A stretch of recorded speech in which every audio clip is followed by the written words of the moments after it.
Un prophète qui est au Canada, maman m'entendait parler avec lui, qui me racontait l'histoire. Je crois, si je ne me trompe pas, d'un papa qui disait à sa fille que tu es ma femme. D'ailleurs, même pour la dot, je vais moi-même payer la dot. Et quelqu'un peut dire, comment cela peut être possible, prophète? Comment quelqu'un qui est le père biologique, Jésus chasse le démon et le démon s'en va. Et les apôtres, humblement, viennent dire au maître, pourquoi avons-nous pas pu chasser ce démon? Jésus dit, ces genres de démons, il faut une autre position spirituelle. Il faut rajouter quoi? Paul avait une dimension élevée. On connaissait sa position. Jésus-Christ, il est à la droite du Père. On connaît sa position. Et vous, quelle est votre position? Il y a des esprits qu'on n'attaque pas tant qu'on n'est pas élevé spirituellement.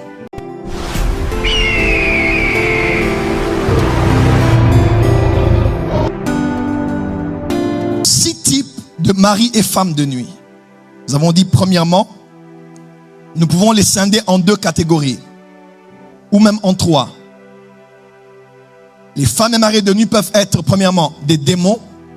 Deuxième catégorie peuvent être des esprits humains, soit d'un homme vivant ou un homme mort, une femme vivante ou une femme morte, ou même peuvent être un ange déchu. C'est-à-dire, parmi les anges qui sont descendus avec Lucifer lors de la chute, il peut y avoir un qui soit marié à une femme sur la terre. En parlant des démons, nous avons dit, soit c'est un démon qui nous visite la nuit, périodiquement, c'est donc une action extérieure. Soit c'est un démon qui possède, qui habite dans un homme ou dans une femme, qui a fait de votre corps sa résidence. Nous avons dit aussi, c'est soit un démon qui vient à partir d'une relation que vous avez ou que vous aviez eue. Amen. Nous avons aussi dit que ça peut être aussi un démon, mais qui a été reçu par un pacte. On a parlé de mariage et beaucoup d'autres choses autour de cela. Je vous recommande de suivre. Les enseignements sont encore là sur le net. Cet esprit peut être aussi un esprit humain, d'un revenant. Un homme qui est mort, l'esprit de quelqu'un qui est mort peut habiter dans un être humain vivant et être son mari ou sa femme de nuit. Et nous avons dit que c'est aussi possible que ce soit un homme vivant. Je crois avoir entendu un témoignage comme ça. Un prophète qui est au Canada, maman m'entendait parler avec lui, qui me racontait l'histoire. Je crois, si je ne me trompe pas, d'un papa qui disait à sa fille que tu es ma femme. Le papa dit à sa fille biologique, il dit, tu es ma femme. D'ailleurs, même pour la dot, je vais moi-même payer la dot. Oui, oui.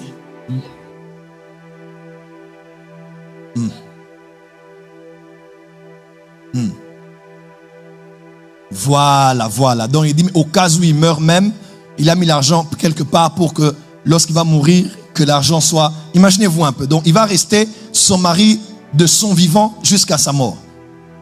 Imaginez-vous que c'est des choses qui se font dans des familles où un père est conscient, il est lucide, il prend sa fille qu'il a portée le jour de la naissance, il a vu grandir, être enfant, être adolescente, devenir une jeune femme, devenir une femme, et il prend sa propre fille, son propre sang comme sa femme. Et on avait dit, c'est souvent quand des hommes sont dans l'occultisme, dans le satanisme, ils peuvent, avec leur esprit et des technologies spirituelles, posséder le corps. Et vous allez voir comme ça, qu'on fait la délivrance de l'une de ses filles quelque part. Qui es-tu? L'esprit dit, je suis son père. Alors qu'on sait que son père est au Parlement. Son père est ministre. Son père est maire. Son père est gouverneur quelque part. Nous décrétons et déclarons, quels que soient les parents que vous avez eus, s'il peut s'avérer que l'un d'entre eux était dans l'occultisme, je décrète et déclare, il n'y aura aucun lien avec vous et votre destinée au nom de Jésus. Donne-moi la main très fort là où tu es. Et quelqu'un peut dire, comment cela peut être possible, prophète? Comment quelqu'un qui est le père biologique peut avoir ce genre d'idées? Lorsque quelqu'un est initié dans l'occultisme, on peut changer son cœur. Il y aura des moments de lucidité. Des moments où il est conscient que c'est ma fille. Il peut avoir pitié, il peut avoir de l'empathie. Mais la minute qui suit, il peut changer. Et voilà pourquoi je vous ai dit, quand j'enseignais sur Zoom, il ne faut jamais, la Bible déclare, tu ne laisseras pas vivre la sorcière. Un sorcier reste un sorcier. qu'il soit ton père, qu'elle soit ta mère, tu dois les aimer, les honorer. Là, c'est le jour. Mais la nuit, visiblement, tu dois les honorer. Mais dans le monde spirituel, il n'y a pas de respect. Dans le monde spirituel, il n'y a pas de père, il n'y a pas de mère, il n'y a pas d'oncle. Autant qu'il te traite sans tenir compte du fait que tu es son fils et sa fille, autant que dans le monde spirituel, quand il faut frapper, il faut frapper. Donne-moi la main bien là où tu es. Je décrète et déclare ce soir, quelle que soit cette personne, elle est de ta famille, c'est un ami proche de toi, un cousin, une cousine. Sur le plan physique, on va s'aimer, mais dans le monde spirituel, on va se haïr. Parce que le monde invisible, tu es mon ennemi. J'envoie le feu ce soir. Tous tes ennemis visibles ou invisibles, de près ou de loin, dans ta famille ou dans ton travail, je libère le feu au nom de Jésus. Ainsi, il ne faut pas blaguer avec ces hommes qui sont déjà initiés. Ce sont comme des hommes qui sont dans les renseignements, qui sont comme à la Mossad, ou à la DST, ou à la MI6. Il a deux vies. Il est avec toi, mais il a aussi une toute autre vie ailleurs. Si tu as l'occasion de voir ce qu'il fait et qu'il est de l'autre côté, tu diras, ça ne peut pas être mon père qui puisse faire des choses comme ça. Voilà pourquoi l'occultisme est une très très mauvaise chose. Très mauvaise. Le salut est en Jésus-Christ. Renoncez à des œuvres aujourd'hui. Sinon, c'est l'enfer qui vous attend. Dites amen bien. Et dernier point, on a dit, ça peut être un ange déchu. Mais je vais rester un peu en parlant sur les démons ce soir. Jésus a dit dans Marc 16, versets 17 et 18 que nous avons eu à lire, Jésus a dit, et je vais commencer par là, le Seigneur a dit ceci, il a dit, voici les miracles. Une autre version dit, voici les signes qui accompagneront ceux qui auront cru. Qui a cru ici? Lève bien la main, qui a cru ici? Il dit, en mon nom, ils feront quoi? Ils chasseront les démons. Alors, ce verset est clair et les paroles du Seigneur sont vraies. Il a dit, je suis le chemin, la vérité et la vie. Autant il est impossible au diable de dire la vérité, autant il est impossible à Dieu de mentir. Dieu dit la vérité. Alors, sur le plan biblique, nous disons Amen. Mais sur le plan expérimental, généralement, nous les chrétiens, quand nous chassons les démons dans un lieu, nous chassons les démons particuliers dans le corps de quelqu'un lors d'une séance de délivrance. Souvent, ce n'est pas le cas. Nous répétons ce verset, nous disons, au nom de Jésus, sort, le démon ne sort pas. Des fois, c'est après des heures qu'il sort. Et des fois, c'est après beaucoup d'acrobaties, que la voix soit partie, après une séance qu'on a eu à rajouter, et une autre encore la semaine qui a suivi, et une autre encore, après avoir fatigué le corps de la personne qu'on délivre, et fatigué l'esprit. Après, l'esprit dit, je pars. Mais la grande tragédie, c'est des fois, il ne part pas. Le Seigneur a-t-il menti? Le nom tout-puissant de Jésus est-il devenu sans force? Maman a chanté ici, il y a une puissance dans le nom de Jésus pour briser les chaînes. Pourquoi au nom de Jésus la maladie est toujours là? Pourquoi au nom de Jésus les démons sont toujours là? Pourquoi au nom de Jésus les esprits impurs sont toujours là? C'est parce qu'en fait on n'a pas compris ce que voulait dire en mon nom. Lorsqu'on dit au nom de Jésus, le mot nom en grec veut dire onoma. Dis avec moi onoma. Encore, plus fort, pour la dernière fois. Quand on dit au nom de Jésus, en grec c'est onoma. Et onoma ne veut pas seulement dire au nom, c'est-à-dire Jésus, Bertrand, Shadrach. Quelqu'un me suit? Au nom, onoma veut dire beaucoup plus que le prénom de la personne. Au nom veut dire trois choses. Au nom veut dire 1, le nom, n'est-ce pas? 2, le caractère. Et 3, la position. Lorsqu'il dit en mon nom, ils chasseront les démons.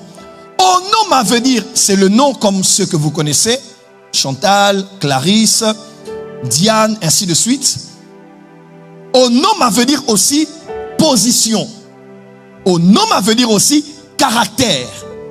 Donc lorsqu'on dit dans le nom de Jésus-Christ, je te chasse démons, c'est-à-dire je le fais au nom de Jésus, qui veut dire dans le caractère de Jésus et dans la position que j'ai en Jésus. Oh, tu n'as pas dit amen là où tu es. Jésus est sur la montagne avec Pierre, Jean et Jacques. Il descend de la montagne il voit un enfant qui était lunatique. Quand on dit lunatique, c'est-à-dire un enfant qui était attaqué par l'esprit qui venait de la lune. Quand on parle de lune, on parle de lunatique. Quelqu'un peut dire amen? Et Jésus-Christ descend. Parce que Jésus, du haut de la montagne, son visage était devenu comme un soleil. Et entre le soleil et la lune, qui est plus puissant que l'autre? C'est le soleil. Qui a dit amen? Qui a dit amen? Qui a dit amen?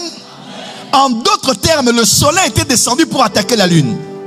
Et quand Jésus descend, Jésus chasse le démon et le démon s'en va. Et les apôtres, humblement, viennent dire au maître, pourquoi avons-nous pas pu chasser ce démon? Jésus dit, ces genres de démons, il faut une autre position spirituelle. Il faut rajouter quoi? Le jeûne et la prière. Pourquoi certains au nom de Jésus n'arrivent pas à chasser les esprits? C'est parce que malgré le nom de Jésus qu'ils utilisent comme une formule, et pourtant ce n'est pas une formule, les esprits qui entendent le nom là ne fléchissent pas seulement en entendant le nom, mais en voyant quelle position que tu as en Christ. Voilà pourquoi à l'époque de l'apôtre Paul, nous avons ce récit des fils de Tchéva, d'une famille de sacerdotale. Ils viennent et ils disent, toi démon, au nom de Jésus, que Paul prêche, sors. L'esprit dit, c'est quoi cette histoire? On les saisit, on les déshabille et on les tabasse. Pourquoi le nom de Jésus n'a pas marché? Parce que Paul avait une dimension élevée. On connaissait sa position. Jésus-Christ, il est à la droite du Père. On connaît sa position. Et vous, quelle est votre position? Voilà pourquoi il y a des esprits qu'on n'attaque pas tant qu'on n'est pas élevé spirituellement. Au prophète, au nom de Jésus, je vais aller prier dans les eaux. Je vais dans les eaux, dans le nom de Jésus. J'arrache les eaux. Il y a des esprits qui ne t'ont rien fait. Pourquoi tu vas les déranger? Je suis là, je vais dans la forêt sacrée, la forêt druidique. Il y avait des druides ici en France. Je vais te délivrer. Toi, tu connais les druides, toi.